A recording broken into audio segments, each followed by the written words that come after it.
لبيك اللهم لبيك لبيك لا شريك لك لبيك. மக்கா ஹஜ் service மனநிறைவான இபாதத்துக்கு முழு உத்தரவாதம். மக்கா ஹஜ் service. لبيك اللهم لبيك لبيك لا شريك لك لبيك لبيك اللهم لبيك لبيك لا شريك لك لبيك. நேயர்களை அன்புடன் வரவேற்கின்றேன். நான் உங்கள் தன்னடத்தமிழன் ஜஸ்டின். இன்றைக்கு நேர்காணல்ல நம்முடன் இணைந்திருப்பவர் மக்கா ஹஜ் சர்வீஸினுடைய உரிமையாளர் மௌலானா சம்சுதீன் காசிமி அவர்கள். சார் வாழ்த்துக்கள் சார். வாழ்த்துக்கள். நல்லா இருக்கீங்களா? நல்லா இருக்கு. வஞ்சிக்கப்பட்ட இல்லது கொடுமைப்படுத்தப்பட்ட சமூகம் அப்படின்னு பார்த்தீங்கன்னா பாலஸ்தீன மக்களை சொல்லலாம். அந்த இடத்துல ஒரு பதிவுகள் நம்ம எடுத்து போடணும் அப்படின்னா இன்றைக்கு இருக்கிற சூழ்நிலையில் மிகவும் ஒரு கடுமையான ஒரு சூழ்நிலை. அந்த மக்களுடைய வழிகளை பதிவு செய்தாலே இன்றைக்கு சமூக வலைதளங்கள் முடக்கக்கூடிய சூழ்நிலைகளில் நம்ம பயணம் செஞ்சிட்ருக்குறோம். இப்படிப்பட்ட சூழ்நிலையில் பார்த்தீங்க அப்படின்னா நீங்கள் அந்த இடத்த பார்வையிட்டு வந்துருக்கீங்க அப்படின்றத கேள்விப்படும் பொழுது மிகவும் ஆச்சரியமாக இருந்தது. நீங்கள் அந்த இடத்துக்கு போகும் பொழுது இஸ்ரேலிய இராணுவம் தான் உங்களை கையாண்டிருப்பாங்க. இப்போ காவல்துறையும் இவங்க தான் பார்த்தீங்கன்னா உங்களை அழைத்து செல்றது, உங்கள் கூடயே இருந்து எல்லாம் செஞ்சுருப்பாங்க. உங்களை அவங்க எப்படி நடத்தினாங்க? நான் பயந்தது அதுக்கு தான் பயந்தேன். ஏன்னா அங்கே உளவுத்துறை இருப்பான். ஏன்னா மொசாத் உளவுத்துறை உலகத்திலே ஃபேமஸான உளவுத்துறை, இஸ்ரேலோட உளவுத்துறை.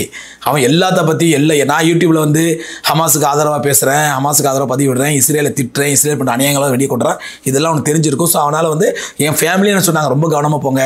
ஏன்னா இதுக்கு முன்னாடிலாம் நான் போனால் அந்த இவங்க யூதருடைய சர்ச்சுக்குள்ளே சேனகாக்குள்ளே போவேன், போய் அவங்கள போய் தடால் புடால் பேசுவேன். அவங்களாம் வழிபாட்டில் இருப்பாங்க, வா என்கிட்ட பேசு அப்படின்னு வழக்கட்டாமல் இழுப்பேன்.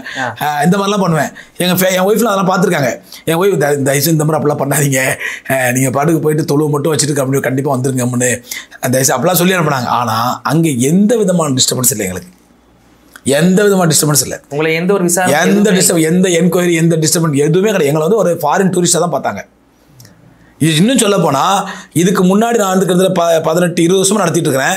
20 வருஷத்துலையுமே எங்களுக்கு ஒவ்வொரு தடவை என்ன ஆகும் அப்படின்னு சொன்னால், உதாரணம் 30 பேர் கூட்டு போனீங்களேன், முதல்ல விசா கொடுத்துருவான். 2 மாதத்துக்கு முன்னாடி 3 வாரத்துக்கு முன்னாடி விசா அப்ளை பண்ணணும்.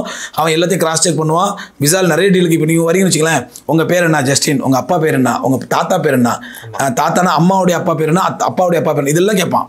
இதெல்லாம் கேட்டு நாங்கள் எல்லாம் கொடுத்ததுக்கப்புறம் உங்களுடைய ஆக்குபேஷன், உங்களுடைய ப்ரொஃபஷனல் எல்லாம் கேட்பான்.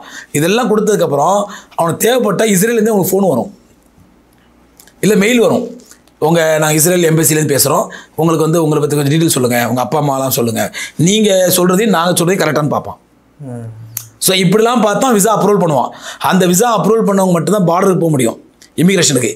பார்டருக்கு போனதுக்கப்புறம் என்ன பண்ணுவான்டா, இப்போ 30 பேர் விசா கொடுத்துருவாங்களேன், நம்ம 30 பேர் போயிடுவோம். இப்போ உதாரணம் சில சமயம் 32 பேர் அப்படியே 2 பேருக்கு ரிஜெக்ட் பண்ணுவான். ஏன் ரிஜெக்ட் பண்ணணும்னு தெரியாது, யாராவது 2 பேரை அந்த 2 பேர் ஜோர்டான்ல தங்க வச்சுட்டு போயிடுவாங்க. ஜோர்டான் தங்கிட்டு அவங்க அக்கபா கப்பல் வழியாக எகிப்து வர சொல்லிடுவோம், பலஸ்தீனுக்கு போகாமல். இப்போ நாங்கள் 25-30 பேர் நிற்கிறோம்னா அப்ரூவல் ஆனவங்க, அதில் 25 பேர் மட டக்கு டக்குன்னு ஒரு 2 செகண்ட் அனுப்பி விட்டுருவான். ஒரு 5 பேரும் நிறுத்திடுவான். ஒரு பாஸ்போர்ட் மாதிரி பண்ணுறான். பாஸ்போர்ட்டை வாங்கி வச்சு நிறுத்திடுவான். எவ்வளோ நிறுத்துவான்னு நினைக்கிறீங்க? 6 மணி நேரம், 8 மணி நேரம், அரை மணி நேரம், 4 மணி நேரம் இல்லை, 6 மணி நேரம், 8 மணி நேரம் நிறுத்துவான். என்ன பண்ணுவான், நீங்கள் உட்காந்து கம்முன்னு உட்காந்துக்க வேண்டியதான். நான் இதனால எங்களுடைய கூட வர எங்கள் ஆஜிகளுக்கு சொல்லுவேன், பேசஞ்சர் சொல்லிவிடுவேன், நீங்கள் மாத்திரை கித்திர வேணா அதெல்லாம் உங்கள் ஹேண்ட்பேக்கில் வச்சிங்க. பிஸ்கட்டு ஹஸ்பண்டை விட்டுருவோம், ஒய்ஃபை பிடிச்சி வச்சுப்பான். ஒய்ஃபை விட்டுருவோம், ஹஸ்பண்டை பிடிச்சி வச்சுப்பான். அம்மா விட்டுருவோம், பையனை பிடிச்சி வச்சுப்பான். பையனை விட்டுருவோம், அம்மாவை பிடிச்சி வச்சுருப்பான். அதனால் நீங்கள் பேனிக்காக வேண்டாம், நீங்கள் பரபரப்பாக வேண்டாம். உங்களுக்கு தேவையான ஏதாவது டேப்லெட்ஸ் இருந்தால் நீங்கள் ஹேண்ட்பேக்கில் வச்சிங்க. சாப்பிட்ற ஃப்ரூட்ஸ் 6 மணி நேரம் 8 மணி நேரம் போடுவான். தண்ணி பாட்டில் வச்சிங்க. இதெல்லாம் நான் சொல்லி தான் கூட்டு போவோம், கைடன்ஸ் தான் கூட்டு போவோம். ஒன்றும் பண்ண மாட்டான். வருவா hello mister Justin, how are you, you are from India அப்படிங்குவான். ஆமாம் எஸ் அப்படின்னோடனே யுவர் ஃபாதர் நேம் அப்படிங்குவான். ஓகே தேங்க்யூ அப்படின்னு போயிடுவான். திரும்ப 1/2 மணி நேரம் சின்னத்தை வருவான். Justin your grandfather name அப்படிங்குவான். My grandfather. Okay thank you அப்படின்னு போயிடுவான். இப்படியே 1/2 மணி நேரத்துக்கு வருவோம். நீங்கள் ஏதாவது கோவப்பட்டு என்னங்க இப்படி வச்சிருக்கீங்க கட்டினா கூட எக்ஸ்ட்ரா 2 மணி நேரம் குறைப்பான். எதுவும் பேசக்கூடாது, எதுவுமே பேசாமல் உட்காந்துடணும். ஏதாவது கோவப்பட்டீங்க, என்னங்க இது அநியாயம், நான் விசா வாங்கி தானே வந்தேன், எதுக்கு நான் 6 மணி நேரம் உட்கார வச்சுருக்கீங்க அப்படின்ட்டா, நீங்கள் சாஃப்டாக பதில் கொடுப்பான். என்ன கொடுப்பான், just minute please wait, just minute, just verification அப்படின்னு போயிடுவான். கொஞ்சம் கோவமாக பேசுனீங்கன்னா இன்னும் 2 மணி நேரம் எக்ஸ்ட்ரா ஆகும் உங்களை. இது அவரோட இயல்பு. இது ஒவ்வொரு வருஷமும் நடக்கிறது. இந்த வருஷம் என்ன தெரியுமா, 26 பேர் போகிறோம். 26 பேரில் ஒருத்தரை கூட ஒரு செகண்டும் நிற்க வைக்கல, டப்புன்னு அனுப்பிட்டான். அவ்வளோ ஈஸியாகிடுச்சு இந்த வருஷம். ஸோ இஸ்ரேல் அங்கே எந்த பிரச்சனையும் கிடையாது. அவன் பார்த்தா இவன் 100% டூரிஸ்ட் கூட்டு வந்திருக்கான், மஸ்ஜிதுல் அக்ஸால தொழுவ போகிறான், தோதுட்டு போயிடுவான் இவன் வேறு எந்த பண்ண போகிறதுலாம் அவனுக்கு தெரியும் அவனுக்கு. அதனால் வந்து நாங்கள் எங்களை எந்த டிஸ்டர்ப் பண்ணல. டிஸ்டர்ப் எல்லாம் வந்தது இந்திய கவர்மெண்ட்லேருந்து. இந்தியன் கவர்மெண்ட் டிஸ்டர்பன்ஸ் வச்சுங்க. இந்திய கவர்மெண்ட் தான் எக்கச்சக்கமான டிஸ்டர்பன்ஸ். என்ன பண்ணா எவனோ ஒரு சங்கி என்ன பண்ணிருக்கான், ஐஜிக்கு இது கொடுத்துருக்கான். அவனுக்கு ஏதோ பொலிட்டிக்கலாக ப்ரெஷர் கொடுத்துருக்காங்க ஐஜிக்கு. என்னன்னு சொன்னால், ஒரு யூபியில் வந்து இந்த வார ஆரம்பிச்ச புதுசில் ஒரு சாமியார் ஒருத்தர் பேசினார், என்னுடைய சீடர்கள் 10,000 பேர் ரெடியாக இருக்கிறாங்க, இஸ்ரேல் கவர்மெண்ட் எனக்கு விசா கொடு, நாங்கள் வந்து பலஸ்தீனை அடிக்க போகிறோம் இந்த பக்கம் நிற்பாங்க இந்த பக்கம் அப்படின்னு சொல்லி இப்போ பேட்டி கொடுத்தான் இல்லையா. அது இந்தியா ஃபுல்லாக வைரல் ஆச்சு. அது நிறைய கண்டனங்கள்லாம் கொடுத்தாங்க. அந்த வீடியோவை அனுப்பி ஐஜிக்கு என்ன ரிப்போர்ட் பண்ணியிருக்கிறான், இந்த சாமியார் பாரு வெறும் பேச தான் செஞ்சாரு, இந்த சாமியார் கூட்டிகிட்டே போறாரு. அது என்ன, யார்கிட்ட? Indian government report. இங்கே தமிழ்நாடு கவர்மெண்ட், தமிழ்நாடு போலீஸுக்கு ரிப்போர்ட் பண்ணியிருக்கிறான். என்ன, அவர் பேச தான் செஞ்சாரு, அதையே கண்டிச்சிங்க, இவர் கூட்டிகிட்டே போறாரு, இவர் என்னன்னு கேட்க மாட்டீங்களா அப்படின்னு கம்ப்ளைண்ட் பண்ணியிருக்கான். எனக்கு கிளம்பி 2 வாரத்துக்கு முன்னாடி கமிஷன் ஆஃபீஸில் இந்த ப்ரொசீஜர் ஆரம்பிச்சிட்டாங்க. கமிஷன் ஆஃபீஸில் கூப்பிட்டாங்க, நான் போனேன், பேசினேன், அவங்க டாக்குமெண்ட்லாம் கேட்டாங்க. நான் government, central government approval tourist company sir, எங்களுது அப்ரூவல் நடத்திட்டு இருக்கிறோம். நான் 100% டூரிஸ்டாக நடத்துகிறேன். அந்த டூரிஸ்ட் வந்து ஸ்பிரிச்சுவல் டூரிஸ்டாக நடத்துகிறேன். நான் அவ்வளோதான், சும்மா கூட்டு போய் ஜாலி என்ஜாய் பண்ணுறது இல்லை, ஸ்பிரிச்சுவலாக கூட்டு போய் ஸ்பிரிச்சுவலாக கூட்டு வரேன், அவ்வளோதான். இது வந்து என்னுடைய எல்லா டாக்குமெண்ட்ஸ் கேட்டாங்க, கவர்மெண்ட் அப்ரூவல் ஆனது, நான் ரெஜிஸ்டர் பண்ணது, எல்லா டாக்குமெண்ட்ஸ் கேட்டான். அதுமாதிரி விசா காப்பி வந்தோன்னு கொடுக்கண்டாங்க, விசா காப்பி வந்தோன்னு விசா காப்பி அவங்கள்ட்ட கொடுத்தேன். 6 நாட்டு விசாவும் கேட்டாங்க, 6 நாட்டு விசாவும் கொடுத்தேன். என்னென்ன டாக்குமெண்ட்டும் எல்லா டாக்குமெண்ட்டும் உள்ள ஐபிக்கும் உள்ள ஐஎஸ்க்கு நான் கொடுத்துட்டேன். அவங்க 100% சாட்டிஸ்ஃபை ஆகிட்டாங்க. எல்லாம் முடிச்சுட்டு ஏர்போர்ட்டுக்கு போகிறோம். ஏர்போர்ட்டில் ஸ்பெஷல் ஸ்குவாடு போட்டு எங்கள் 26 பேரோட நிறுத்திட்டாங்க, நிறுத்தி வச்சுட்டாங்க. இமிகிரேஷன் முடிக்காமல் நிறுத்தி வச்சுட்டாங்க. நிறுத்தி வச்சு நான் வந்து செக்இன்லாம் முடிச்சுட்டு லாஸ்ட்டாக தான் இமிகிரேஷன் போனேன். நான் போன உடனே, வாங்க மாப்பிள்ளை உங்களை தான் எதிர்பார்த்துட்டு இருந்தோம் அப்படிங்கிற மாதிரி என்னை கூட்டிகிட்டு போய் அந்த 26 பேருக்கு என்ன பண்ணிட்டாங்க, ஒரு அப்ளிகேஷன் கொடுத்து அவங்கள வந்து address, phone number, mail ID, இந்த மெயில் ஐடி இதெல்லாம் எழுத சொல்லி வாங்கிட்டு அவங்களும் இமிகிரேஷன் முடிச்சிட்டாங்க. என்னையும் ஒரு யங்ஸ்டர்ஸ் 3 பேர், அந்த 2 பேர் 3 பேர் 4 பேர் மட்டும் கூப்பிட்டு போயிட்டாங்க. கூப்பிட்டு போயிட்டு என்ன வந்து ஒரு ஐபிஎஸ் லெவலில் உள்ள ஒரு ஆஃபீஸர் கூப்பிட்டு போனார். அந்த 3 பேரையும் வேறு லெவலில் கூப்பிட்டு போனாங்க. கூப்பிட்டு போய் என்ன ரூமில் உட்கார வச்சு ரொம்ப கண்ணியமாக ட்ரீட் பண்ணாங்க. ட்ரீட் பண்ணி அந்த ஐபிஎஸ் ஆஃபீஸர் கேட்டார், ஒரு லெட்டரே காட்ட சார், பாருங்கள் ஒரு மொட்டை கடிதம் வந்துருக்குது, போட்டது முஸ்லீம்கள் தான் போட்டிருக்கிறாங்க, நீங்கள் இந்த மாதிரி கூப்பிட்டு போக உங்களை அரெஸ்ட் பண்ண சொல்லி காட்டிருக்காங்க, அதனால தான், மற்றபடி உங்கள் மேலே எங்களுக்கு எந்த இதுவும் கிடையாது, நீ நல்லபடியாக போகலாம், ஒன்றும் பிரச்சனை இல்லை அப்படின்ட்டாரு. நான் வந்து மொட்டை கடிதங்கிறீங்க, அப்புறம் முஸ்லீம் போட்டால் எப்படி தான் சொல்கிறீங்க, இல்லை முஸ்லீம் பேர் இருக்குது, பேர் மட்டும் உண்மையாக நினைக்கிறீங்களா, நீங்கள் ஒரு ஐபிஎஸ் ஆஃபீஸரு, உள்ள மேட்ரு வந்து பொய்யுங்கிறீங்க, மொட்டை கடிதங்கிறீங்க, உள்ள மேட்ரு வந்து ஃபேக்குங்கிறீங்க, அப்போ நேம் மட்டும் உண்மையாக இருக்குமா, அதுவும் ஃபேக் சார், எப்படி சொல்கிறீங்க ஃபேக்குன்ட்டு, கண்டிப்பாக முஸ்லீம் செய்ய மாட்டாங்க சார். இதை எவனோ சங்கி தான் எல்லாத்துக்கும் லெட்டர் போட்டு பார்த்தான், ஒன்றும் வேலை ஆகலை, முஸ்லீம் பேரில் இப்போ உங்களுக்கு போட்டுருக்கிறான். ஸோ எங்கள் முஸ்லீம் கண்டிப்பாக செய்ய மாட்டாங்க சார் அப்படி. சரி ஓகே இருக்கட்டும், ஹமாஸை பற்றி நீ என்ன நினைக்கிறீங்க அப்படின்றாரு.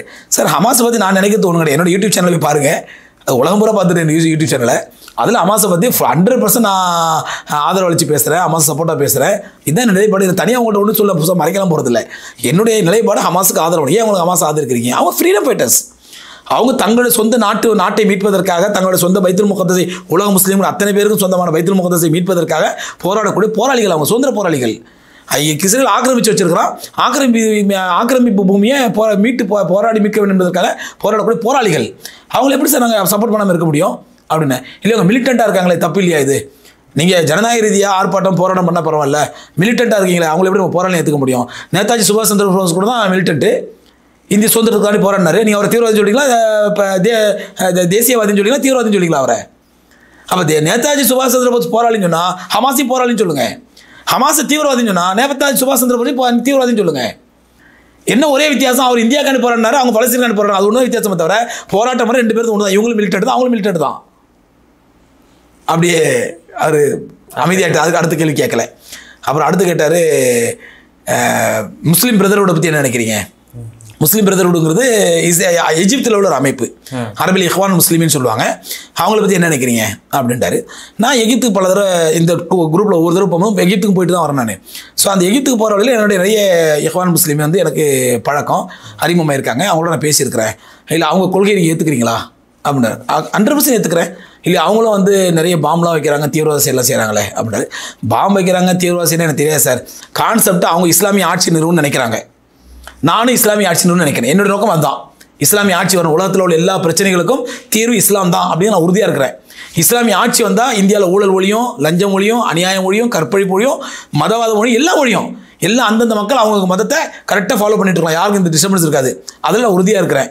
அவங்க பொலிட்டிக்கல் ரீதியாக ஆயுதம் வேண்டி போராடுறாங்க, நான் பிரச்சாரத்தின் மூலமாக இஸ்லாமிய ஆட்சி வரணுங்கிறேன். ஏதோ அவங்களுக்கு வித்தியாசமே தவிர அந்த போராடும் முறை தான் வித்தியாசம். நான் பிரச்சாரத்தின் மூலமாக வரணும்னு நினைக்கிறேன், அவங்க போராட்டத்தின் மூலமாக வரணுன்றாங்க. இதுதான் வித்தியாசமே தவிர மற்றபடி எங்களோட 2 பேர் எய்ம் ஒன்று தான் அப்படின்னு. அப்போ இந்தியாவில் இஸ்லாமிய ஆட்சி வரணும்னு சொல்றீங்களா? கண்டிப்பாக, அப்சல்யூட்லி, அஃப்கோர்ஸ், கண்டிப்பாக இஸ்லாமிய ஆட்சி வரணும் அப்படின்னு. இது எப்படி இது வந்து அரசியல் சாஸ்திரத்துக்கு எதிரானதாச்சே? நம்ம கான்ஸ்டியூஷன் நம்ம கொண்டு இருக்கும், எப்படி இஸ்லாமிய ஆட்சி கொண்டு நினைக்கிறீங்க? நான் கான்ஸ்டியூஷன் இருக்குது இல்லை, இந்துத்துவ ஆட்சி கொண்டு வந்து சொல்கிறான்ல, அவனை கேட்குறீங்களா? இல்லை, அது அவன் சொன்ன நானும் சொல்லுவேன். இந்தியன் கான்ஸ்டியூஷன் இருக்கும்போது தான் இந்துத்துவ ஆட்சி கொண்டு வந்து பேசிட்டு இருக்கான், அதிகாரத்தில் உள்ள ஆட்சியில் உள்ள பேசிட்டு இருக்கான். அவன் எது வரைக்கும் இந்துத்துவ ஆட்சி வேணும்னு பேசிட்டு இருப்பானோ அது வரைக்கும் இஸ்லாமிய ஆட்சி வேணும் நான் பேசிட்டு இருப்பேன். அவன் செய்யற தப்புண்டா, நான் செய்யற தப்புன்னு சொல்லுங்க. அவன் செய்யற ரைட்டு, நான் சொல்றது ரைட்டு தான். நான் செய்யற தப்புண்ணா, அவன் செய்யற தப்புன்னு சொல்லுங்க. நடவடிக்கை தான், 2 பேருமே நடவடிக்கை எடுங்க. ஆனால் இன்னைக்கு வரைக்கும் இந்துத்துவ ஆட்சி வேணும்னு சொல்றவங்க யார் மேலே எந்த நடவடிக்கையும் கிடையாது, ஒரு சின்ன என்கொயரி கூட கிடையாது. ஆனால் நான் இஸ்லாமிய ஆட்சி வேணும்னு சொன்னால் மட்டும் எங்களை வந்து நீங்கள் தீவிரவாதியாக பார்க்குறீங்க. கிட்டத்தட்ட ஒரு 3/4 மணி நேரம் 2 மணி நேரம் என்ன உட்கார வச்சாரு. 3/4 மணி நேரம் உட்கார வச்சு கமிஷன் ஆஃபீஸில் இங்கே 2 மணி நேரம் ஃப்ளைட்டுக்கு டைம் ஆகிடுச்சு. ஆனால் ஒரு வாக்குறுதி கொடுத்துட்டாரு, சார் நாங்கள் எல்லாம் கிளியரான பிறகு உங்களுக்கு கண்டிப்பாக அனுப்பி விட்டுருவோம். நான் சொன்னேன், சார் 25 பேர் நம்பி வந்திருக்காங்க, நான் இல்லைனா அவங்க ரொம்ப கன்ஃபியூஸ் ஆகிடுவாங்க, தயவுசெய்து நீங்கள் தேவையில்லாமல் என்ன டிஸ்டர்ப் பண்ணாதீங்க. நான் எல்லாம் டாக்குமெண்ட் எல்லாம் கமிஷன் ஆஃபீஸ்க்கு ஆல்ரெடி கொடுத்துட்டேன், நான் பக்காவாக லீகலாக முறைப்படி விசா வாங்கி அந்த நாட்டுக்கு போகிறேன், நான் தயவுசெய்து டிஸ்டர்ப் பண்ணாதீங்க அப்படின்னு. நாட்டுக்காரனே கொடுத்துட்டான், அந்த நாட்டுக்காரனே விசா கொடுத்துட்டான் அப்படின்னோன்னா அப்புறம் என்னோடய ஃபோனை வாங்கிட்டு போயிட்டாங்க. ஃபோனை போய் ஃபுல்லாக செக் பண்ணாங்க. அதுதான் 2 மணி நேரம் ஆச்சு அவங்களுக்கு. என்ன ஃபோனை வாங்கிட்டு போய் ஃபுல்லாக செக், நல்லா பண்ணீங்க, எனக்குன்னு இருக்குது. படியில் கணையில் இருந்தது, வழியில் பயம் இருக்கணும். அப்புறம் கடைசியில் ஃப்ளைட் எனக்கான 15-20 நிமிஷம் வெயிட் பண்ணிச்சு ஃப்ளைட்டு. அப்புறம் என்ன ஃப்ளைட் நிற்க வச்சு என்னை இமிகிரேஷன் கிளியர் பண்ணி போலீஸ் பாதுகாப்போடு கொண்டு போய் ஃப்ளைட் ஏற்றி விட்டாங்க. வந்தவொடனே தகவல் சொல்லுங்கள் சார், நாங்கள் 26 பேர் போகிறோம், 26 பேரும் அப்படியே வருவோம், யாரையும் விட்டு வந்துட மாட்டோம் அப்படின்னு சொல்லி வந்தவொடனே தகவல் சொல்லிட்டேன். நாங்கள் கிளம்புன உடனேயே எல்லார் வீடுகளுக்கும் போலீஸ் போயிடுச்சு, 26 பேசஞ்சர் வீடுகளுக்கும் போலீஸ் போயிடுச்சு. நாங்கள் ஆல்ரெடி எல்லா வீடுகளும் இன்ஃபார்ம் பண்ணிட்டோம், ஏன்னா அவங்களோட ஃபோன் நம்பர் அட்ரஸை வாங்கிட்டான்.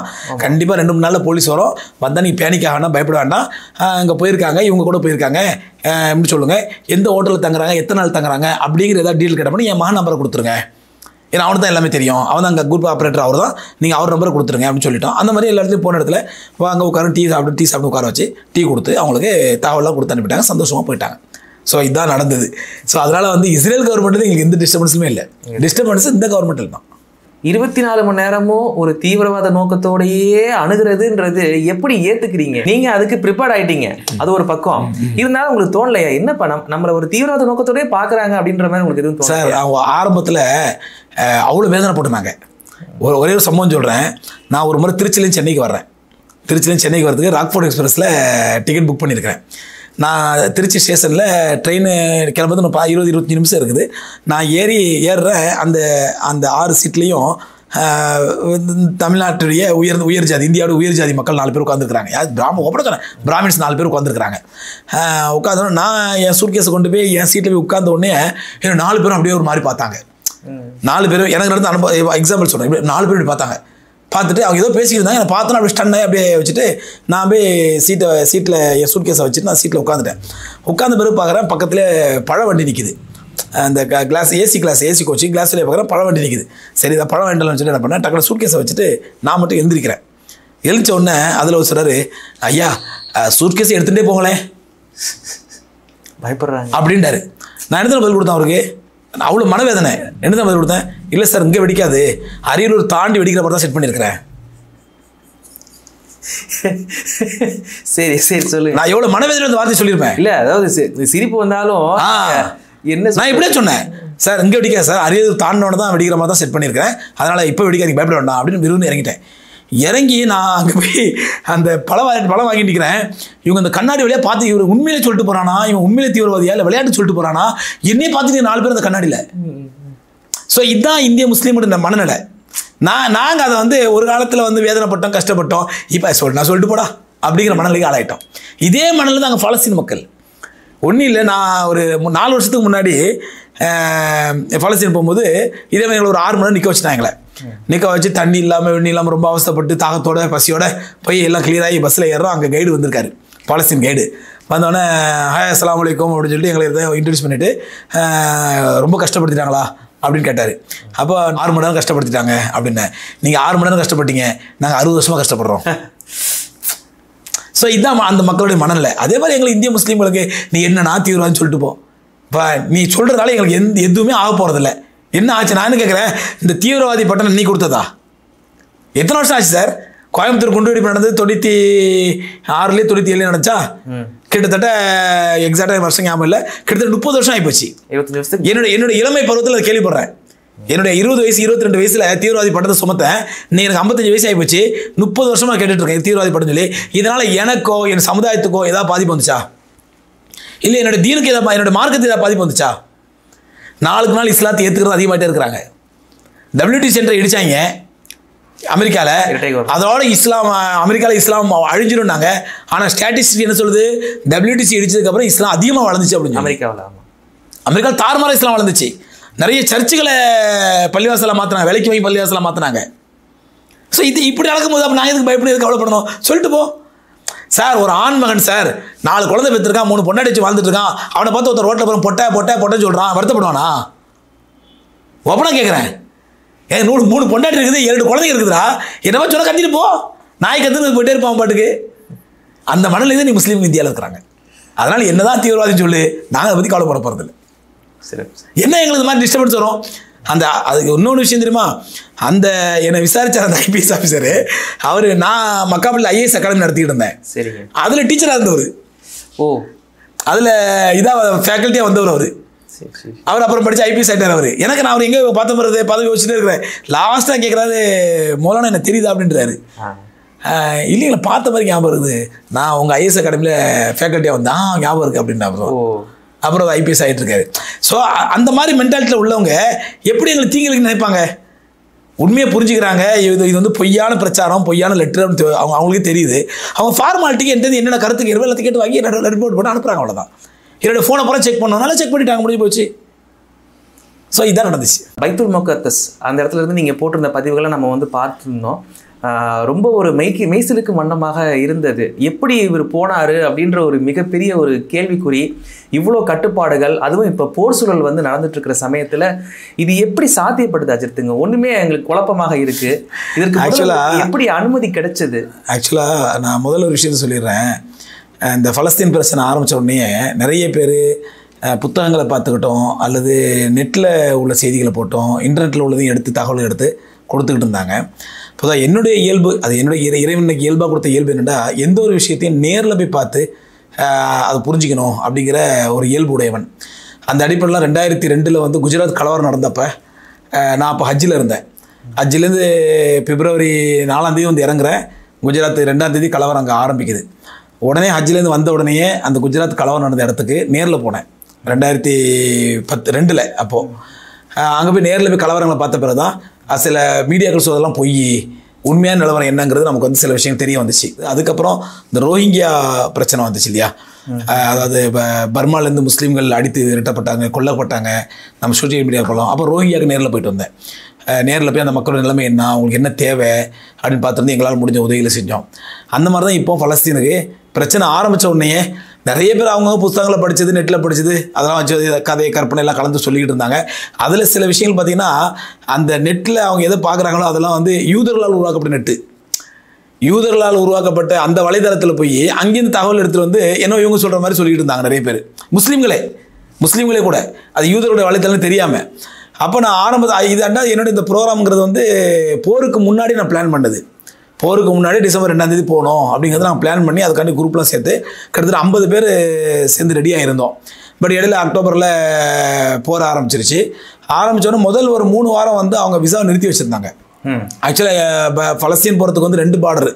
ஒன்று ஜோர்டான் வழியாக வரணும், இப்போ அலம்பி பிரிட்ஜுன்னு சொல்லுவாங்க, அந்த பிரிட்ஜ் வழியாக உள்ளே வர்றது. தாபா வந்து வெளியே போகிறது வந்து ஈஜிப்து. இதுதான் வந்து அவங்க டூரிஸ்டுகளுக்காண்டி உள்ள ரூட்டு. இப்போ எகிப்துடைய பார்டர், இன்னொரு பார்டர் இருக்குது ரஃபான்னு சொல்லி, அது வந்து காசாவுடைய பாதை. அதில் பொதுமக்கள் அனுமதி கிடையாது, காசாக்கு நான் போக முடியாது. ஜெருசலம் போகிறவங்களுக்கு, பைத்துல் முகத்தஸில் தொழுகிறவங்களுக்கு அவங்களுக்கு வந்து இந்த ரூட்டு தான். அலன்பி வழியாக ஜோர்டான் வழியாக உள்ளே வரணும், எகிப்து வழியாக வெளியே போகணும். ஸோ இந்த 2 பார்டரையும் வந்து 3 வாரம் அடைச்சி வச்சுருந்தான். அடைச்சி வச்சு எங்களுக்கு அங்கேருந்து மெசேஜ் வந்துடுச்சு, நீங்கள் ப்ரோக்ராம் வந்து போஸ்ட்போன் பண்ணுங்கள், இப்போ வந்து விசால் நிறுத்தி வச்சுருக்காங்க அப்படின்னு சொல்லி. ஸோ அதனால் நாங்கள் என்ன பண்ண போஸ்ட்போன் பண்ணலாம் சொல்லி. ஆனால் பட் ஏர்லைன்ஸுக்கு நான் பணம் கட்டி பேமெண்ட்லாம் கொடுத்துட்டோம். அப்போ ஏர்லைன்ஸில் போய் ரெக்வெஸ்ட் பண்ணுறோம், அவங்க சொல்கிறோம் அப்படிங்கிற மாதிரி சொல்லிட்டு இருக்கிறாங்க. அதுக்குள்ளே எங்களுக்கு அங்கேருந்து மெசேஜ் வந்துச்சு, ஓப்பன் ஆகிடுச்சு, விசாவும் ஓப்பன் ஆகிடுச்சு, 2 பார்டரும் ஓப்பன் ஆகிடுச்சு. ஏன்னா அவனுக்கு வந்து இப்போ இஸ்ரேலை பொறுத்த வரைக்கும் பலஸ்தீன் போகிறதுக்கே அவன் தான் விசா கொடுக்கணும். அதான் பெரிய கொடுமை.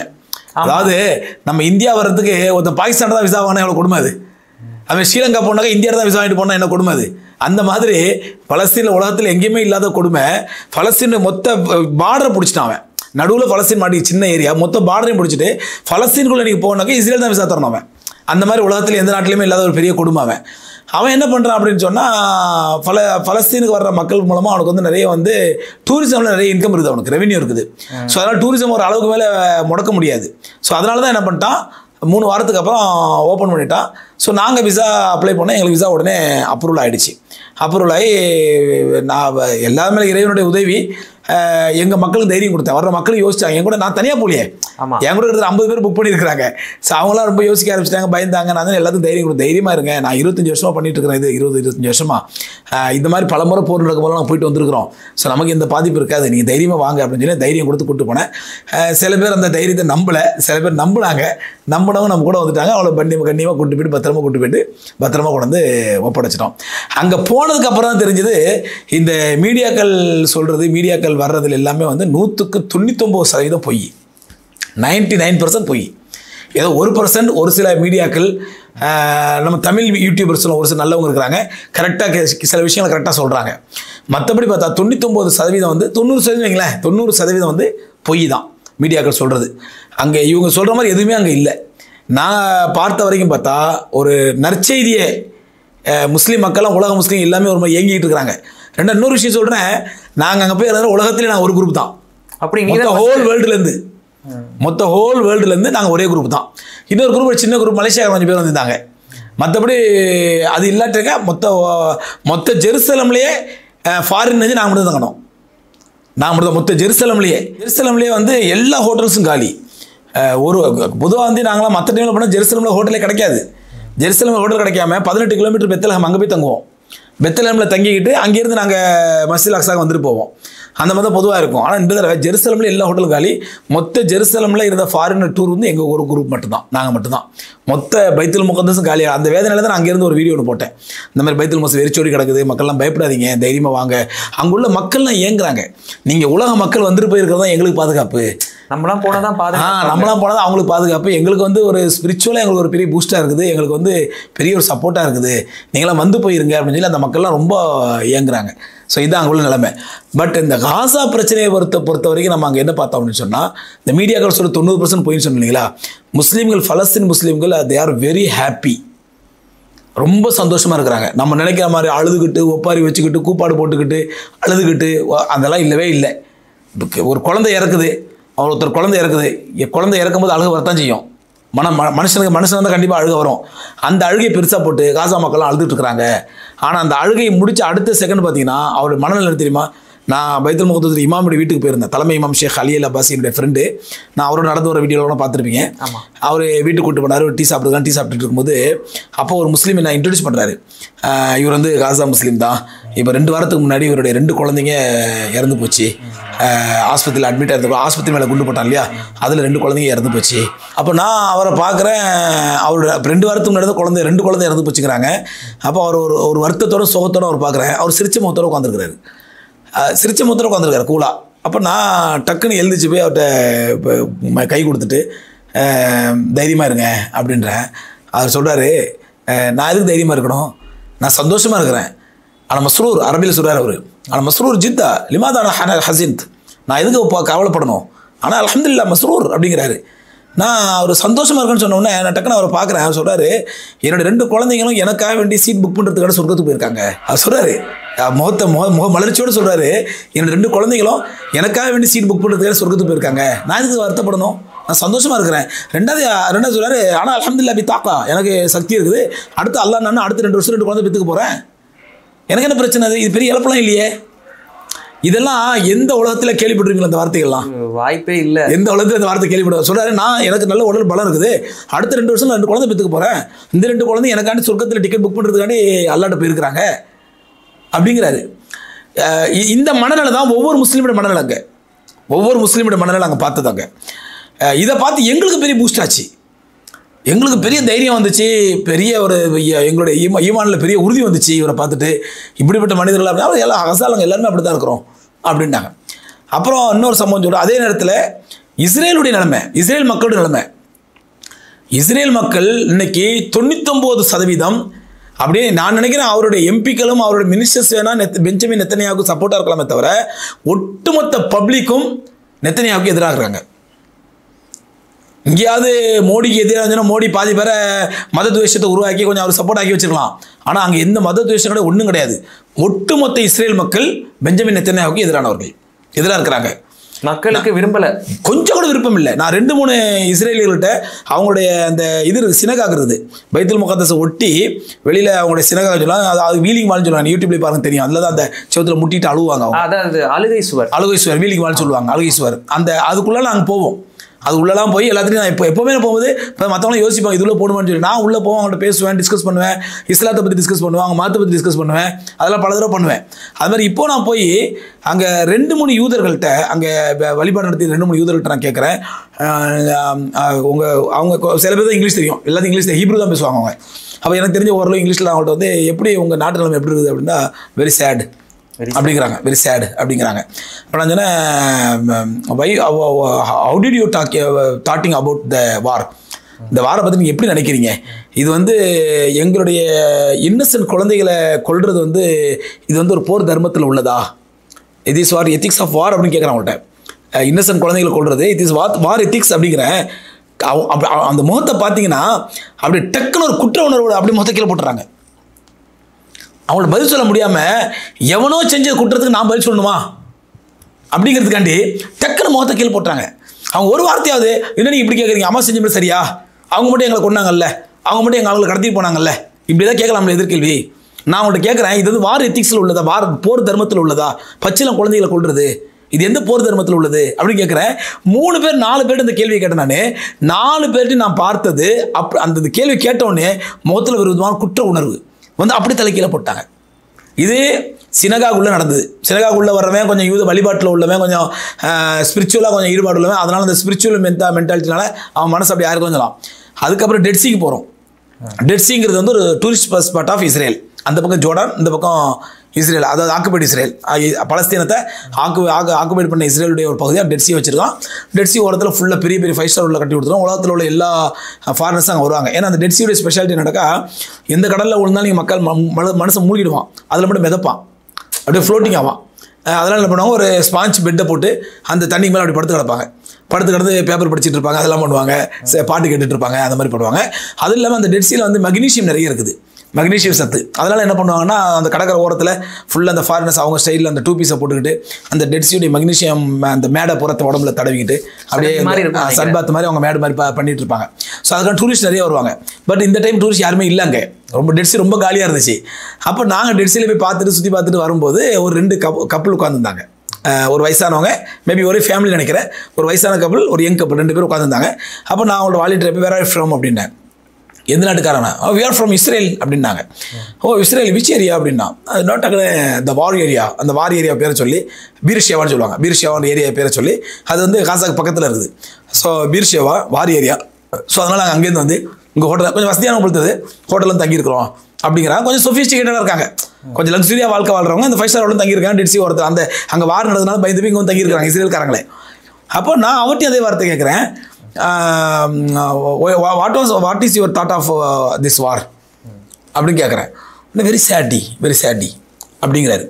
அடுத்த வார்த்தை நான் கேட்குறேன், இது வந்து இந்த மாதிரி குழந்தைகளை கொல்றது வந்து இது எந்த விதமான எத்திக்ஸ் இது அப்படின்னோடனே அந்த லேடி, அந்த கப்பலில் அந்த வயசான லேடி இருக்கிறாங்களே டக்குன்னு தலைக்கீழே போட்டாங்க.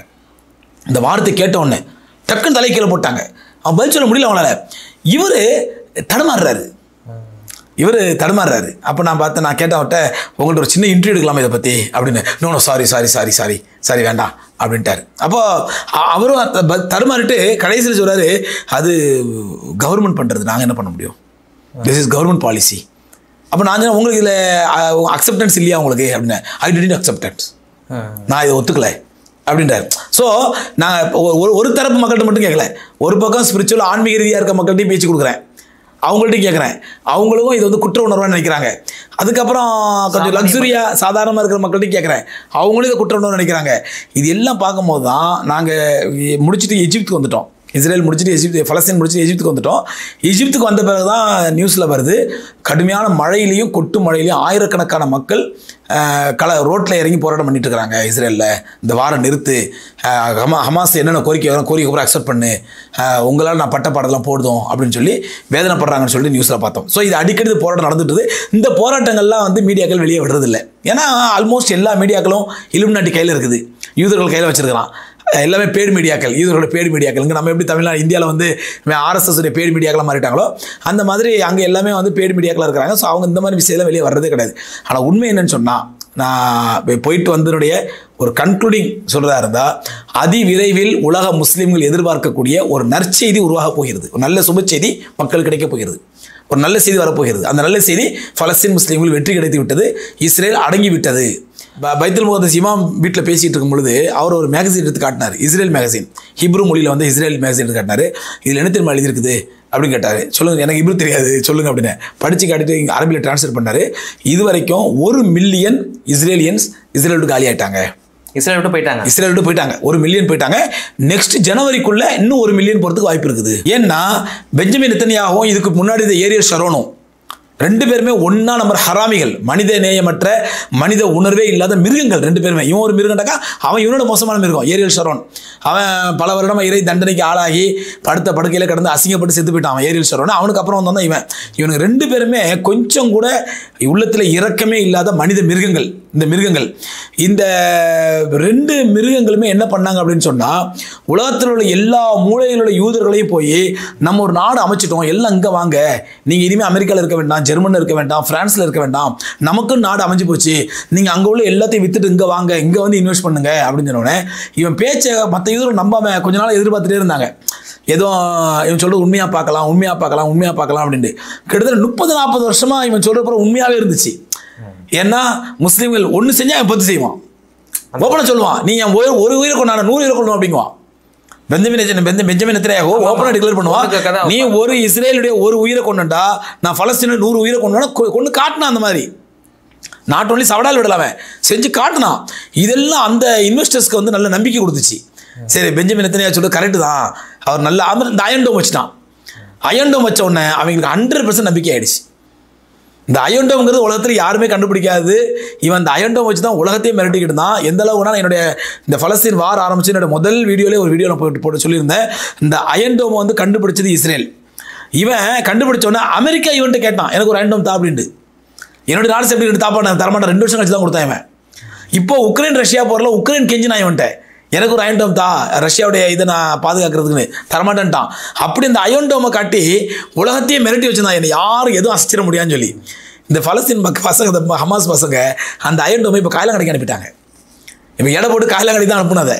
அதேமாதிரி மிர்தவா டேங்கு உலகத்தில் யார்ட்டுமே இல்லாத டேங்க். ஒவ்வொரு டேங்கு இந்தியாவோட இந்த 30-40 கோடி ரூபா ஒருத்தர் இந்தியாவுக்கு. அப்படிப்பட்ட டேங்க் அந்த பசங்க என்னவோ விளையாட்டு பொருள் அடித்த மாதிரி அடித்து தூள் கலப்புறானுங்க. இன்றைக்கி 300-400 மிர்தவா டேங்க் வந்து இப்போ காயலாங்கடை போகிறது ரெடியாக இருக்குது.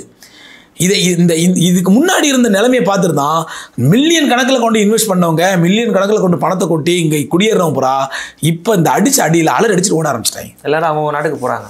அவங்க நாட்டுக்கு இஸ்ரேல் குடியேறியா இருந்தவன், இஸ்ரேல் விசா வாங்கியிருந்த, இஸ்ரேலுடைய விசா இல்லை இப்போ சிட்டிசன்ஷிப் வாங்கியிருந்தவன், குடியுரிமை வாங்கியிருந்தவன், மறுபடியும் என்ன பண்ணுறான், அமெரிக்காவுக்கும் ஜெர்மனுக்கும் ஃப்ரான்ஸுக்கும் அகதியாக போன போகிறத தவிர இங்கே இருக்க மாட்டேன், எனக்கு உயிர் தான் முக்கியம்னு ஓட ஆரம்பிச்சிட்டான்.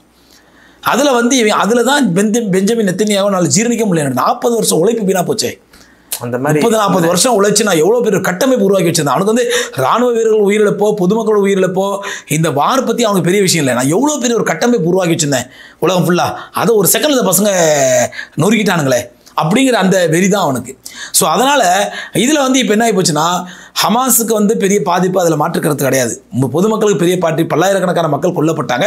ஆனால் அந்த அத்தனை கொல்லப்பட்டவர்களும் குரானில் இறைவன் சொல்கிறான், ஒமா நக்கமும் மின்ஹும் இல்லா யுமினு பில்லாஹில் அசீஸில் ஹமீத், அவர்கள் எல்லோரையும் மிகைத்த எல்லா புகழுக்கும் உரிய அல்லாஹ்வை ஈமான் கொண்ட ஒரே குற்றத்திற்காகவே பழிவாங்கப்பட்டார்கள்.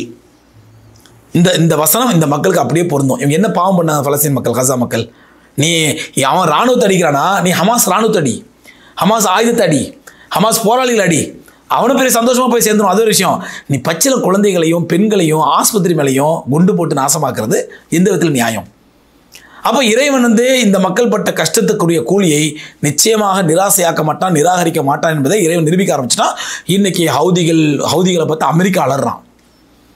ஏன் அமெரிக்கா துருப்பு வந்து சவுதி அரேபியாவில் இருக்குது. சவுதி அரேபியா மிரட்டி அமெரிக்கா துருப்பை வந்து அவன் சவுதி அரேபியா இறக்கி வச்சிருக்கான். அமெரிக்காவோட கண்டோன்மெண்ட் சவுதி அரேபியாவில் இருக்குது. அதில் சவுதி அரேபியாவில் எமன் எவ்வளோ தூரம், நீ அமெரிக்காவிலேருந்து அடிக்க முடியாது. சவுதி அரேபியா புசுக்குன்னு ஒரு ஏவுகணை போட்டு அமெரிக்கா ஹவுதி க்ளோஸ் ஆகிடுவான். ஏன் இன்னைக்கு வரைக்கும் அடிக்க மாட்டேங்கிறான் அமெரிக்கா? அலறான் ஹவுதியை பார்த்து. அந்த பக்கம் இப்போ அன்சாருல்லாவை பார்த்து அலறான், இந்த பக்கம் ஹிஸ்புல்லாவை பார்த்து அலறான். இப்போ எல்லாம் ஒன்று சேர்ந்த உடனே இப்போ என்ன பண்ணுறான்னா இஸ்ரேல் வந்து கத்தார் காலில் போய் விடுறான். தயவு செஞ்சு, ஏன்னா இவ்வளோ நாளாக ஹமாஸ்க்கு கெஞ்சினாங்க, போர் 2 நாளைக்கு நிறுத்தினாங்க, நிறுத்த மாட்டேன்ட்டான். இப்போ இவமே சொல்கிறான் ஒரு 15 நாளைக்கு போர் நிறுத்து. அந்த அளவுக்கு இறைவன் எப்படி தலைகளாக்கி விட்டான் பாருங்க. இப்போ ஹமாஸ் என்ன பண்ணுறான், இவங்க கண்டிஷன் வைக்கிறாங்க, இந்த கண்டிஷன் நிறைவேற்றி நான் வந்து போர் நிறுத்துறேன். ஸோ அதனால் இந்த மண்ணில் பலஸ்தீன் மக்களுக்கு 100% இருக்குது, காசா மக்களுக்கு 100% இருக்குது. அவங்க கூடிய சீக்கிரம் எங்களுக்கு வெற்றி கிடைக்கும், நாங்கள் புதிதாக ஒரு பாலஸ்தீனத்தை உருவாக்குவோம் அப்படின்னு நம்பிக்கையில் இருக்கிறாங்க. அது நடக்கும் இன்ஷா அல்லாஹ். நீங்கள் இப்போ இந்த பைத்துல் முகத்தஸ் அந்த பகுதியிலிருந்து நிறைய பதிவுகள்லாம் போட்டிருந்தீங்க. இப்போ அந்த இடத்துல நிறைய பிரிவுகள் இருக்கு அஜரத்துங்க. நிறைய பேர் ஒவ்வொரு சொல்லுவாங்க, ஜெருசலேமு, பைத்துல் முகத்தஸ், இந்த பக்கம் எல்லாமே வந்து பார்த்தீங்கன்னா கொஞ்சம் ராணுவம் வந்து இஸ்ரேல் சேர்ந்தவங்க இருப்பாங்க, அங்கிட்டு மிக்சராக இருப்பாங்க. அதை பற்றி கொஞ்சம் விரிவாக சொல்லவே முடியாது சார், சொல்லவே முடியாது. இல்லை நான் உலகத்திலேயே ஒரு குழப்பமான ஒரு பிரதேசம் தான் அந்த பிரதேசம் சொல்லலாம். ஸோ அதாவது உலகத்திலே எல்லை இல்லாத நாடு. இன்னைக்கு நமக்கு இந்தியாவுக்கு எல்லை எதுங்க, இந்த பக்கம் காஷ்மீருக்கு, இந்த பக்கம் கன்னியாகுமரிங்க, இந்த பக்கம் ராமேஸ்வரங்க, இந்த பக்கம் குஜராத்துங்க சொல்லிட்டு போயிடலாம். பலஸ்தீனுக்கு சொல்ல முடியாது, இஸ்ரேல் சொல்ல முடியாது. அவனுக்கு எல்லையே கிடையாது. எந்த நிலத்தினாலும் எப்படியெல்லாம் ஆக்கிரமிப்பான். இதான் கடந்த 50 வருஷம் வரலாறு. அதுக்கு எல்லாம் சேர்த்து தான் இப்போ ஆப்பு வச்சிருக்கிறாங்க ஹமாஸ் மக்கள், ஹமாஸ் போராளிகள். ஒரு எல்லையே கிடையாது. அதாவது ஜெருசலம் இது முஸ்லீம்கள் ஆட்சியா? நான் சொல்றேன், 20 வருஷமா நான் போயிட்டு இருக்கேங்க. இன்னைக்கு வரைக்கும் எனக்கு ஒரு குழப்பம், இந்த ஜெருசலமுடைய முனிசிபாலிட்டி யாரு, இஸ்ரேலா பலஸ்தீனா? இன்னைக்கு வரைக்கும் தெரியாது எனக்கு. முனிசிபாலிட்டி முக்கியம் இல்லை, முனிசிபாலிட்டி யாரும் தெரியாது, போலீஸ் யாரும் தெரியாது. போலீஸ் வந்து ஜெருசலம் போலீஸ், இவன் யூதர் போலீஸ் வந்து போலீஸ் ஸ்டேஷன் தெரியும், அவன் ஹீப்ரோவில் எழுதியிருப்பான். முஸ்லீம் போலீஸ் வந்து பைத்துல் முகத்தஸ் உள்ளதான் நிற்பாங்களே தவிர வெளில இதுவரை எங்கேயுமே முஸ்லீம் போலீஸ் ஸ்டேஷன் பார்த்ததே கிடையாது ஜெருசலம்ல. ஆனால் ஜெருசலம் முஸ்லீம் கண்ட்ரோலில் இருந்ததை இவன் ஆக்கிரமிச்சிருக்கான். பெத்லஹேம், ரமல்லா, இந்த மாதிரி ஏரியாக்கள். பெத்லஹேம் வந்து இது பாலஸ்தீன் டெரிட்டரியில் உள்ளது, ரமல்லா பாலஸ்தீன் டெரிட்டரியில் உள்ளது. அதே மாதிரி பெத்லஹேம், ரமல்லா, வேற காசா வந்து ஹமாஸ், அவங்க பாலஸ்தீன் பாலஸ்தீன் தான், ஆனால் நிர்வாகம் வேற. இங்கே வந்து இவங்க வந்து PLO, அவங்க ஹமாஸ். காசாங்கிறது இது வந்து வெஸ்ட் பேங்க் சொல்லுவாங்க, இந்த ரமல்லா ஏரியாவை. இது PLO கண்ட்ரோலில் இருக்குது, அது வந்து ஹமாஸ் கண்ட்ரோலில் இருக்குது. மற்ற ஹெப்ரோன் வந்து ஃபுல்க முஸ்லீம்கள் கண்ட்ரோலில் இருந்த ஊர், அதையும் ஆக்கிரமிச்சு இப்போ அவன் கண்ட்ரோல் கொண்டு வந்துட்டான் யூதன். எந்த அளவுக்குனா ஹெப்ரோனில் நபி இப்ராஹிம், ஆபிரஹாம் சொல்லுவாங்க கிறிஸ்தவங்க, நாங்கள் இப்ராஹிம் சொல்லுவோம். இப்ராஹிம் நபியுடைய அடக்கஸ்தலம் இருக்குது அங்கே ஒரு பெரிய பள்ளிவாசலே இருக்குது. 1979 நினைக்கிறேன், 79 69 எனக்கு எக்ஸாக்டாக ஞாபகம், 79 நினைக்கிறேன். அப்போ வந்து முஸ்லீம்கள் ரமலானில் தராவி தொழுகை 20 நடத்திட்டு இருக்கும்பொழுது திடுதிப்புன்னு யூத மிலிட்ரி உள்ள வந்து முஸ்லீம்களை சுட்டு கொண்டுட்டு பாதி இடத்த அப்படியே ஆக்கிரமிச்சிட்டான் அந்த பள்ளிவாசலையே. இன்றைக்கி அந்த ஆக்கிரமித்த பாதி இடத்த வந்து அவன் சைனாக்காக வச்சுருக்கான், மீதி வந்து முஸ்லீம்கள் போய் தொழுதுட்டுருக்குறோம். ஸோ இது ஹெப்ரோனோட நிலைமை. ஜெருசலம் நிலைமை வந்து இது முஸ்லீம்களுக்காக யூதர்களுக்காக இது ஒரு பிரச்சனை படுது. ட்ரம்ப் இருக்கும்போது அந்த அயோக்கியம் என்ன பண்ணால், நான் வந்து இஸ்ரேலுடைய தலைநகராக ஜெருசலமை அறிவிக்கிறேன் அப்படின்னு அறிவிச்சிட்டு போயிட்டான். இவனுக்கு ஒரே குஷி, யார் இஸ்ரேலுக்கு, நமக்கு ஜெருசலம் கிடைச்சு சொல்லி 2 அடி அடித்தாங்க, அதோடு அடங்கிட்டான் இந்த பக்கம் வர வேணாம்னு சொல்லிட்டு.